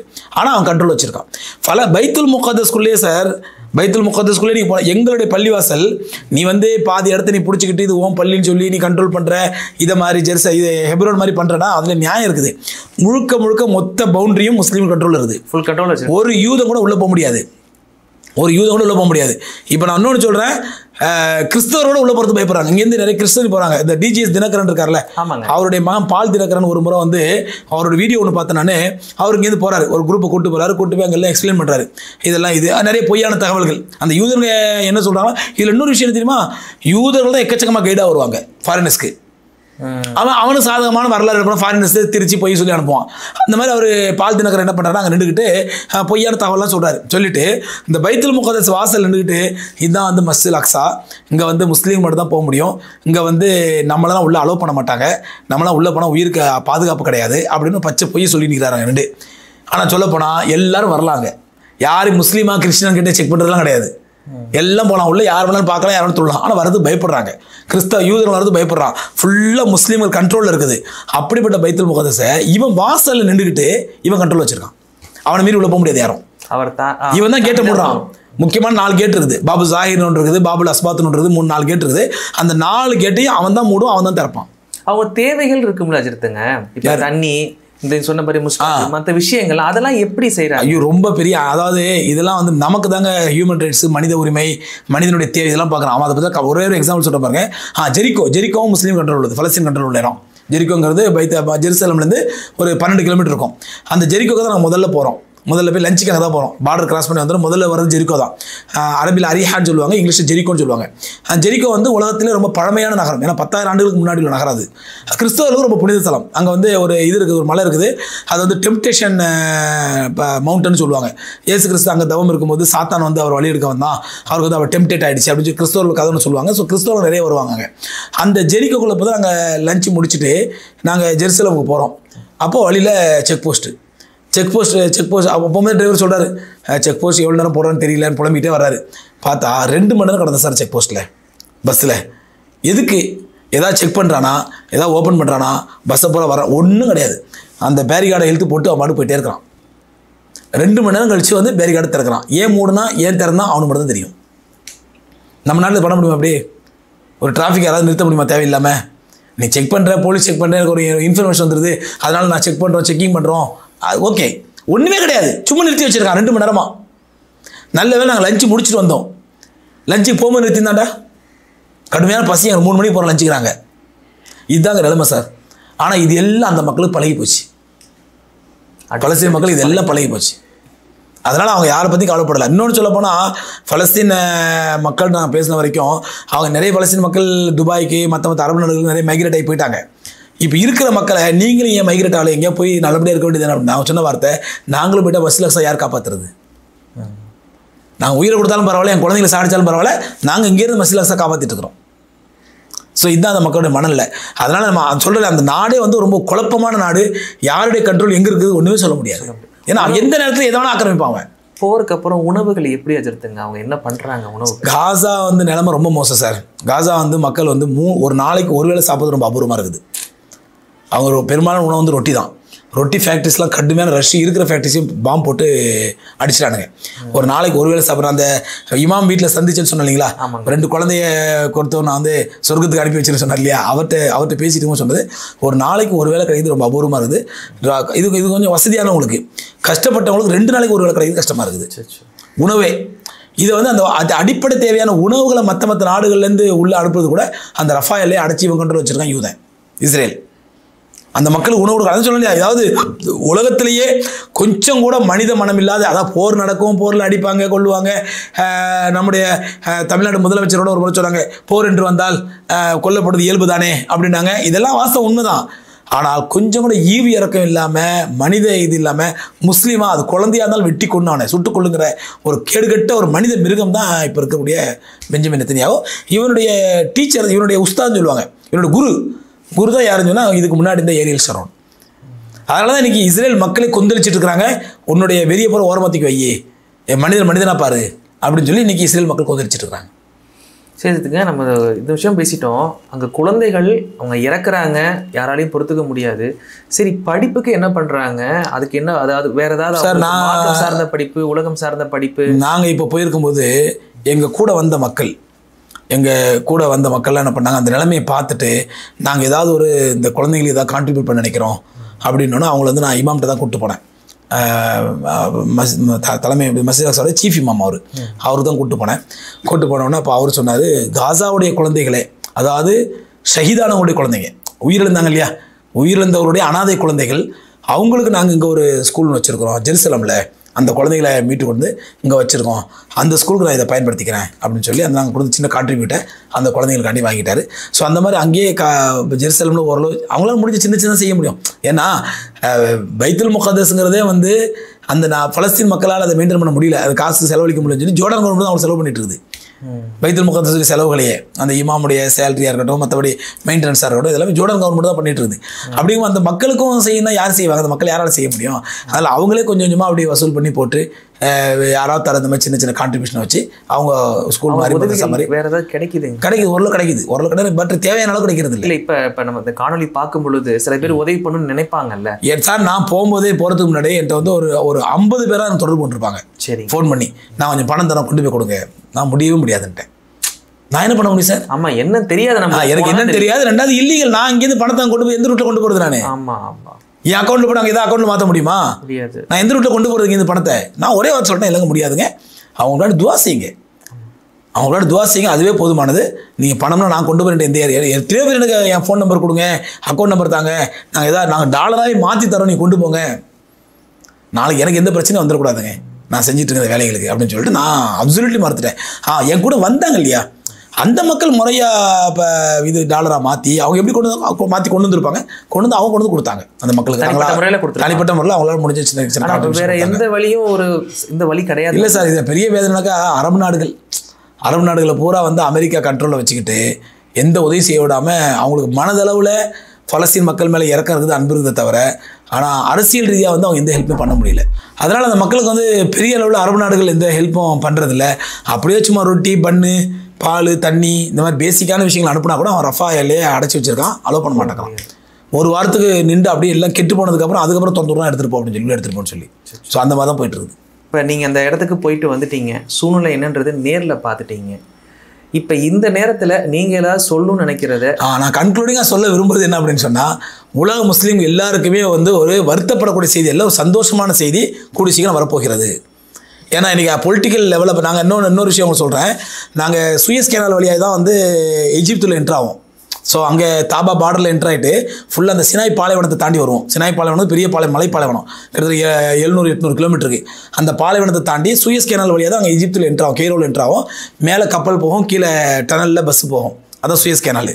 அந்த சுயஸ் கேனால் எப்போவுமே நான் காட்டுவோம். அந்த செங்கடலில் பார்த்தீங்கன்னா செங்கடல் ஓரமாக தான் வருவோம். நாங்கள் இந்த சினாய் பாலைவனம் தாண்டினோன்னே நேராக செங்கடலுக்கு வருவோம். கிட்டத்தட்ட 3 மணி நேரம் 4 மணி நேரம் செங்கடல் ஓரமாக தான் அப்படியே ட்ராவல் பண்ணிட்டு வருவோம் பஸ்ஸில். அந்த பக்கம் கடல் இருக்கும், இந்த பக்கம் மலை இருக்கும், அப்படி வருவோம். அது ரொம்ப சீனரி, ரொம்ப நல்லாயிருக்கும். மக்களாக ரொம்ப நல்லா ஃபோட்டோ எடுப்பாங்க, ரொம்ப நல்லாயிருக்கும். அந்த செங்கடலை பார்த்தீங்கன்னா அப்படியே கப்பல்கள் குமிஞ்சு போய் நிற்கும். ஆட்டோ ஸ்டாண்டில் ஆட்டோ நிற்கிற மாதிரி, நம்ம கோயம்பேடு பஸ் ஸ்டாண்டில் பஸ் நிற்கிற மாதிரி அப்படி குமிஞ்சு போய் நிற்கும். நான் சொல்லுவேன், அதை பாருங்க, எல்லாம் வந்து சுயஸ் கேனாலுக்காக வெயிட் பண்ணிட்டு எல்லா கப்பலும். ஏன்னா சுயஸ் கேனால் இல்லைட்டாக்கா நான் மேப்பே போட்டு காட்டுவேன். எங்களுடைய வர இவங்களுக்கு வந்து அந்த மேப்பையும் போட்டு காட்டி மத்திய மெடிட்டரேனியன் சி எங்கே இருக்குது, செங்கடல் எங்கே இருக்குது, இந்த ரெண்டுக்கு வந்து 200 கிலோமீட்டர் சுயஸ் கேனால் தோண்டியிருக்கிறாங்க. இந்த சுயஸ் கேனால் மட்டும் இல்லைன்னு சொன்னால் ஐரோப்பாவிலிருந்தும் நார்த் அமெரிக்காவிலிருந்தும் வரக்கூடிய மொத்த கப்பல்களும் நம்முடைய ஏஷியாவுக்கோ அல்லது சவுத் ஏஷியாவுக்கோ அல்லது ஆஸ்திரேலியாவுக்கோ போகணுன்னு சொன்னால் மொத்த ஆப்பிரிக்காவையும் ஆசியாவை சுற்றிட்டு தான் போகணும். ஆமாம், கிட்டத்தட்ட வந்து 18,000 கிலோமீட்டர்ன்றாங்க. அது 11 ஏரோநாட்டிக்கல் கிலோமீட்டர்ன்றாங்க. இப்போ அதுக்கான இந்த சுயஸ் போட்டதுனால அவன் என்ன பண்ண ஷார்ட்கட்டில் வந்துடுறான். அதனால் இதுதான் வந்து இஸ்ரேலுக்கு, இது எஜிப்துக்கு வந்து பெரிய வருமானம், அவனுக்கு பெரிய ரெவென்யூ வந்து சுயஸ் கேனால் தான் இது எஜிப்துக்கு. இதெல்லாம் நான் சொல்லி எக்ஸ்பிளைன் பண்ணி கூப்பிட்டு வந்து அப்போ பார்த்தா இந்த கப்பல்லாம் லைனில் நிற்கிது, எல்லாம் இது டோல் கட்டுறதுக்காண்டி அப்படின்னு சொன்னேன். இந்த தடவை போகிற ஒரு கப்பலில் கூட காணேன், ஒரு 1-2 கப்பல் அங்கங்கே தென்படுது. அப்போ நான் எங்களுடைய எங்களோட ஹாஜிகள்கிட்ட சொல்கிறேன், என்னென்னு தெரியல, எப்பவுமே கச்ச பஸ் கோயம்பேடு பஸ் ஸ்டாண்டில் பஸ் நிற்கிற மாதிரி கப்பல் நிற்கும், அன்றைக்கி ஒரு கப்பலோட காணோம், 2-3 கப்பல் தான் நிற்கிது, இது கூட இதுக்கான வெயிட் பண்ணிட்டு இருக்குது அப்படின்னு சொல்லிட்டு நான் கூப்பிட்டு போயிட்டு எப்போது நாங்கள் அந்த சுயஸ் கேனால் அந்த கீழே டனலோட என்ட்ராகிறதுக்கு முன்னாடி செக் போஸ்ட்டில் நிற்போம், ஒரு 10 நிமிஷம் நிற்போம். அந்த செக் போஸ்ட்டில் வியூ அப்படின்னாக்கா கப்பல் கிராஸ் ஆகுது க்ளீனாக தெரியும். நம்ம தலைக்கு மேலே கெனாலு, அதில் கப்பல் கிராஸ் ஆகும், நம்ம கீழே டனலில் இதில் போவோம், டனலில் போவோம். அப்போ காட்டுவேன், அப்போ சொல்கிறேன், நம்ம சூரியன் மறையிறதுக்குள்ளே போயிட்டோம்னாக்கா கொஞ்சம் ஓரளவு கப்பல் கிராஸ் ஆகிறத பார்க்கலாம், மறைஞ்சிச்சுனாக்கா இருட்டாடு தெரியாது அப்படின்னு சொல்லிட்டு இருக்கேன். ஒரு 15 நிமிஷம் நிற்கிறோம், வெளிச்சமாகவும் இருக்குது, ஒரு கப்பலோட காணும். சரிங்க, நமக்கு இன்றைக்கி ராசி இல்லை அப்படின்னு சொல்லிட்டு நான் ஆஜிக்கிட்ட சொல்லிட்டு போயிட்டோம். எஜிப்துக்கு போனதுக்கு அப்புறம் தான் 2வது நாள் நாங்கள் கேள்விப்படுறோம், ஹவுதி வந்து செங்கடலை பிடிச்சிட்டாங்க, வர்ற கப்பலை பூரா அடிக்கிறாங்க, இல்லைன்னா அரெஸ்ட் பண்ணி வச்சிடுறாங்க. அதனால் உலகத்தில் உள்ள பெரும் கப்பல் எல்லாமே ஆர்டர் போட்டாங்க, நாங்கள் செங்கடலுக்குள்ளே போக மாட்டோம் அப்படின்னு சொல்லி.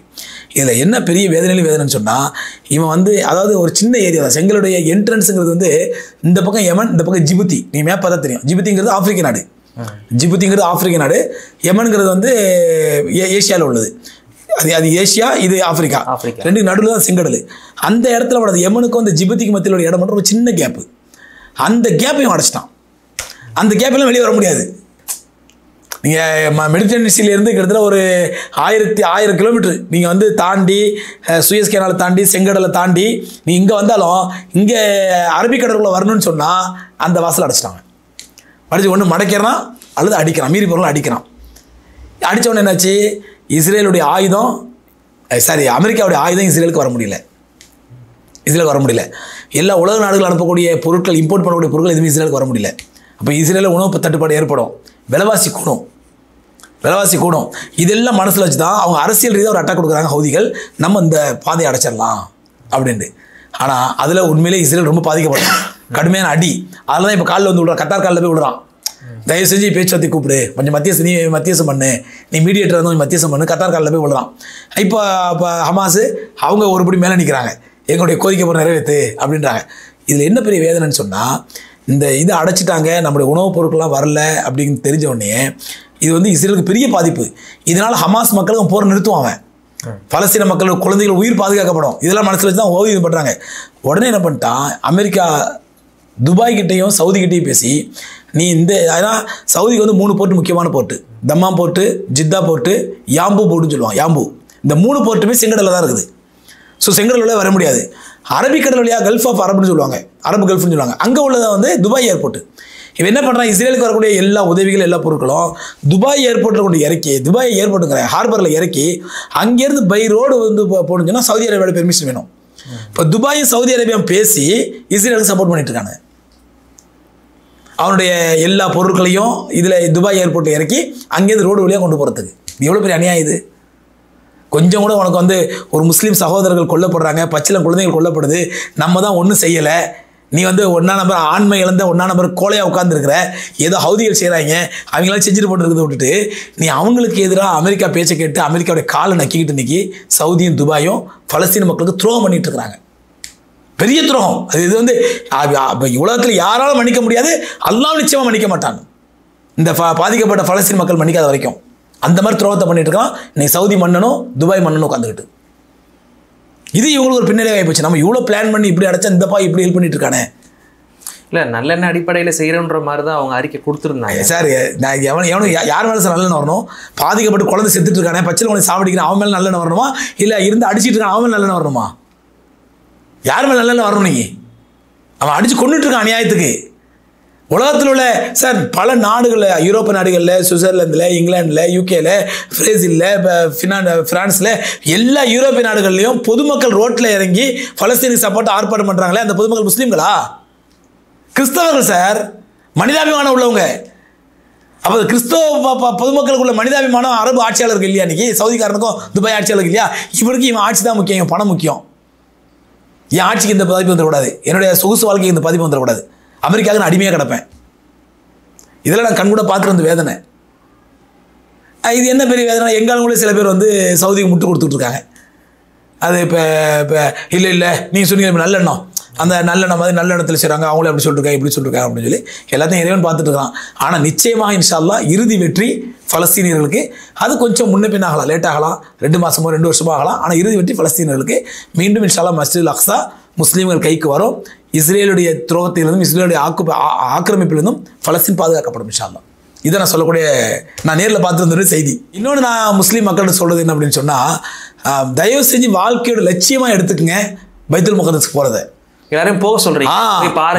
உம்ராக்கே திரும்ப போயிட்டு இருக்கோம், மக்காக்கே திரும்ப போயிட்டு இருக்கோம். நான் 3 உம்ரா செஞ்சுட்டேன், 4 உம்ரா செஞ்சுட்டேன், 5 ஹஜ் செஞ்சுட்டேன், எல்லாம் இருக்கலாம். ஆனால் பைத்துல் முகத்தஸ்க்கு போங்க. இன்றைய காலகட்டத்திலே நீங்கள் அல்லாஹ்வுடைய தீனுக்கு, அல்லாஹ்வுடைய மார்க்கத்துக்கு நீங்கள் ஏதாவது உதவி செய்ய நினைச்சிங்கன்னா பைத்துல் முகத்தஸ்க்கு போங்க. செலவை பற்றி யோசிக்காதீங்க. இப்போ அதனாலே நான் என்ன பண்ணேன், எங்களுக்கு மக்கா சர்வே என்ன பண்ணியிருக்கோன்னு சொன்னால், மொத்த நாடுகளுக்கும் போயிட்டு வரதா இருந்தால் கிட்டத்தட்ட 2.25 லட்ச ரூபா ஆகுது. 22 நாள் ஆகுது. நாங்கள் இந்த நிறைய கொஞ்சம் வியாபாரிங்க இவங்களாம் 22 நாளில் லீவ் எடுக்க முடியும். ஐடி பீப்புள் உள்ளவங்க, மற்ற ஜாபில் உள்ளவங்களுக்கு வந்து 20 நாள் லீவ் எடுக்குவாங்க. வசதி காசு இருக்குது, பட் 20 நாள் லீவ் கிடைக்க மாட்டேங்குது. அதனால் நான் என்ன பண்ணுறோம், பைத்துல் முகத்தஸ்க்கு மட்டும் ஒரு ட்ரிப் போடுறோம். இப்போ இனிமேல் ரேட்டு கம்மியாக்கி வெறும் 2,78,000 இருந்த ரேட்டு வெறும் 1,38,000 கூட்டு போகிறோம். எத்தனை ஆச்சுங்க போயிட்டு வரதுக்கு? 6 நாள். 2 நாள் ஜோர்டான் போக முடியாது. 2 நாள் ஜோர்டான், 4 நாள் பைத்துல் முகத்தஸ். அதில் ஒரு ஜும்மா பைத்துல் முகத்தஸ் தொழுதுட்டு வரலாம். வெறும் 6 நாள் 1,38,000. இதை வந்து முஸ்லீம் மக்கள் பயன்படுத்துங்க தயவு செஞ்சு. நான் வந்து வியாபாரத்துக்காண்டி பிஸ்னஸ்க்காண்டி சொல்ல, நான் இதை வந்து மிஷனாக எடுத்து செஞ்சுட்டு இருக்கேன். தமிழ்நாட்டில் எல்லா மக்களும் பைத்துல் முகத்தஸ் போகணும். எல்லா முஸ்லீம் பைத்துல் முகதஸ் போனோம். இதுதான் அந்த மக்கள் நம்ம செய்கிற பெரிய சப்போர்ட்டு. பலஸ்தீன் அழுகுறோம்ல, தொழுகையில் அழுகுறோம்ல, கொஞ்சம் நம்மளால முயற்சி பண்ணுமா இல்லையா? அரபு நாடு ஒன்றும் செய்ய மாட்டேங்கிறான், நம்ம என்ன செஞ்சோம்? நம்மளை அவங்க எதிர்பார்க்கறது நீங்கள் பைத்துல் முகதஸுக்கு வாங்க, எங்கள்கிட்ட விருந்தாளியாக வாங்கன்னு கூப்பிட்றாங்க. ஒரு பலஸ்தீன் அந்த பேசிக்கிற ஒருத்தர் சொல்கிறாரு, நீங்கள் ஹோட்டலாம் எடுக்கிறீங்க, எங்கள் வீட்டுக்கு வாங்க விருந்தாளியாக வாங்க, எங்கள் வீட்டில் தங்க அப்படிங்கிறாரு. அதுமாதிரி பலஸ்தீன் மக்கள் விருந்தோம்பலில் அவ்வளோ ஒரு உலக புகழ் பெற்றவங்க. ஒன்றில் ஒரு முறை நான் பெத்லஹேமில் தங்கியிருக்கும் பொழுது இரவு இஷா தொழுதுக்காண்டி போகிறேன். நாங்கள் போது லேட்டாக அடித்து பள்ளியாசத்தை தொழுது மூடிட்டாங்க. அப்போ நாங்கள் 5-6 பேர் நிற்கிறோம். அடுத்த பள்ளியாசை பூட்டிட்டாங்களே, சரி என்ன பண்ணலாம் யோசிச்சுட்டு போது ஒருத்தர், ஒரு பலஸ்தீன் அந்த முஸ்லீம் ஒருத்தர் ஏதோ வீட்டுக்கு பொருள் வாங்கிட்டு வர்றாரு. யாரோ ஒருத்தர் வர்றாரு. நாங்கள் பள்ளியாசை நிற்கிறத பார்த்து நான் அவர்கிட்ட கேட்குறேன், வேறு எதுவும் பக்கத்தில் பள்ளியாசை திறந்துருக்குமா அப்படின்னு அவர்கிட்ட கேட்குறேன். அவர் டக்குன்னு, நீங்கள் வெளிநாட்டுக்காரங்களா? ஆமாம். எங்கேயும் வந்துருக்கீங்க? இந்தியாவிலேருந்து வந்திருக்கோம். ஓ அதான் உங்களுக்கு தெரியல, எல்லா பள்ளியுமே இஷா தொழுது முடிஞ்சோன்னே 15 நிமிஷத்துலேயே மூடிடுவாங்க, இங்கே இதுதான் இயல்பு, இல்லை வீட்டில் தான் தொழுதுக்கணும் அப்படின்ட்டாரு. அப்படியா, சரி நான் வீட்டில் தொழுவான்னு போனேன். வாங்க நீங்கள் எங்கள் வீட்டில் தொழுவுங்க, நான் வீட்டில் இடம் தர தொழுவாங்க அப்படின்னு சொல்லிட்டு ஒரு பள்ளியாசம் 4-5 வீடு தள்ளி அவர் வீட்டுக்கு கொண்டு போயிட்டார். சரி தொழுதானே போகிறேன்னு சொல்லிட்டு தொழுது நான் தான் தொழு வைக்கிறேன், அவரும் கூட சேர்ந்து தொழுதாரு, நாங்கள் எல்லாம் தொழுதோம். ஒரு 10 நிமிஷம் தொழுது முடித்தோன்னு பார்த்தீங்கன்னா அல்லாஹ் அக்பர், முதல்ல காவா வந்துச்சு. காவாங்கிறது அரபுகளுடைய ஸ்பெஷல் காஃபி, அந்த காவா வந்துச்சு. அப்புறம் விதவிதமான பேரிச்சம்பழம், அப்புறம் குனாஃபான்னு சொல்லுவாங்க, அரபுகளுடைய ஃபேமஸ் ஸ்வீட் ஒன்று குனாஃபான்னு சொல்லி, அந்த குனாஃபா வருது. என்னென்னமோ எங்களுக்கு வந்து நாங்கள் வெளிநாட்டுக்காரங்க தொழுவத்து இடம் கொடுத்தவர் ஒரு 10 நிமிஷத்துக்குள்ளே என்னென்னமோ ரெடி பண்ணி எங்களுக்கு வந்து எக்கச்சக்கமான விருந்தோம்பல். ஸோ இந்த மாதிரி விருந்தோம்பல் நிலத்து அந்த மக்கள் சொல்கிறாங்க, வாங்க எங்கள் வீட்டில் தங்குங்க, எங்களுக்கு அது பெரிய பூஸ்டாக இருக்கும் நீங்கள் வந்து தங்குறது அப்படின்றாங்க. ஸோ அதனால் நான் முஸ்லீம் மக்கள்கிட்ட சொல்கிறது என்ன சொன்னால், தயவு செஞ்சு பைத்துல் முகதஸ் போகிறத வாழ்க்கையில் லட்சியமாக கொடுங்க. நாங்கள் அதனால தான் பிஸ்னஸுங்கிறத மாற்றி ரேட்டெல்லாம் குறைச்சி உங்களுக்கு ஈஸியாக 6 நாளில் 1,38,000 உங்களுக்கு பைத்துல் முகதஸ் கொண்டு போகிறோம். ஏன்னா நீங்கள் உம்ராவுக்கு போனாலே 1,10,000 ஆகிடுது. மக்கா மதீனா போய்ட்டுன்னு சொன்னால் கூட ஒரு 20,000 கொடுத்தீங்கன்னா பைத்துல் முகதஸ் போய்ட்டு வந்துடலாம். தயவு செஞ்சு வாங்கன்னு கூப்பிட்றேன். இதுதான் நான் உலக மக்கள் கூட, இது ஏன் கூட வாங்கன்னு சொல்லலை, நீங்கள் யார் கூட, நிறைய கம்பெனி நிறைய டூர் ஆப்ரேட்டர்ஸ் இருக்காங்க, யார் கூட வேணாலும் போங்க, பைத்துல் முகதஸ் போங்க. மொத்தத்தில் நாங்களாம் இருக்கிறோம், நான் உலக முஸ்லீம்கள் உங்களுக்கு சப்போர்ட்டாக இருக்கிறோம் அப்படி காட்டுங்க. அது அந்த மக்களுக்கு பெரிய மாரல் சப்போர்ட்டாக இருக்குது. அந்த மக்கள் பெரிய சப்போர்ட்டாக நினைக்கிறாங்க. நம்ம அவங்களுக்கு தண்ணி கொடுக்கலாமா, வெண்ணி கொடுக்கலாமா, காசு கொடுக்கலாமா, பால் கொடுக்கலாமா, ரொட்டி கொடுக்கலாமா, இதெல்லாம் அவங்க எதிர்பார்க்கல. நீங்கள் வந்து போயிருங்க, இதுதான் எங்களுக்கு சப்போர்ட்டுன்றாங்க. ஸோ அதனால் முஸ்லீம்கிட்ட நான் கேட்குறது தான், தயவு செஞ்சு எல்லாரும் பைத்துல் முகதஸ் போகிறது வாழ்க்கையில் லட்சியமாக கொள்ளுங்க. அதையும் இப்போ நாங்கள் ரொம்ப கம்மியாக்கி வச்சுருக்கோம் ரேட்டை. 6 நாளில் 1,38,000 சொல்லி தாராளமாக ஐடி பீப்புள், மற்ற பீப்புள், வியாபார பீப்புள் தால் பயன்படுத்திங்க. இதான் சொல்கிறோம். இல்லை நீங்கள் வேறு யார் மூலமாக போய் என் கூட வரவங்கள அவங்க கூட வரமாட்டேங்களா, வேறு யார் கூட வேணாலும் போங்க, நாங்களே ஒரு அட்ரஸ் தரோம், இந்த குரூப் கூட்டு போகிறாங்க, அவங்களோட போகணும், முதல்ல பைத்துல் முகதஸுக்கு போங்க. இதுதான் நாங்கள் சொல்கிற கோரிக்கை. இன்னொரு விஷயம் சொல்லுங்கள், என்னுடைய எல்லாம் என்ன தைரியங்கிறாங்க. என்னுடைய தைரியங்கிறத விட என்னை நம்பி 26 பேர் வந்தாங்கல்ல, அதில் பெண்கள் 13 பேர், பெண்கள் 13 பேர், வயசானவங்க, நடக்க முடியாது, வீல் சேர். நீங்கள் ஒரு வீடியோ பார்த்து நான் வீல் சேர் தள்ளிட்டு வருவாங்க, பைத்துல் முகதஸ் வரும்போது வீல் சேரில் தள்ளிட்டு வருவேன். அவங்களாம் தைரியமாக வந்தாங்க பாருங்க. ஒரு கை கலந்து அவங்க வரல, மற்றபடி எல்லாம் பெண்கள், வயசானவங்க எல்லாரும் வந்தாங்க, வீல் சேர் கேரத்தில் வந்தாங்க. அதனால் நான் அவங்களுக்கும் ரொம்ப துவா செய்கிறேன். நம்மளை நம்பி வந்து அவங்க தான் முதல் தைரியசாலிகள். அவங்க எல்லாரும் பின்வாங்கி தான் மொத்தம் புக் பண்ண 49 பேர் புக் பண்ணாங்க. அதில் 22 பேர் கேன்சல் பண்ணிட்டாங்க. ஸோ 26 பேர் தான் போகிறோம். நாங்கள் இந்த 26 பேர் கேன்சல் பண்ணி நானும் போயிருக்க முடியாது. ஸோ நான் போனேங்கிறது வந்து இந்த 26 பேர் கொடுத்த தைரியம் தான். அதில் வந்து எல்லாத்துக்கும் மேலே இறைவனுடைய அருள், நல்லபடியாக வந்தோம். கண்டிப்பாக இருக்குதுங்க. உங்களுடைய முயற்சிகள் அனைத்தும் வெற்றி பெற நம்ம சேனல் சார்பாக சந்தோஷம், வாழ்த்துக்களை தெரிவித்துங்க. நன்றி. لبيك لا شريك لك لبيك لبيك اللهم لبيك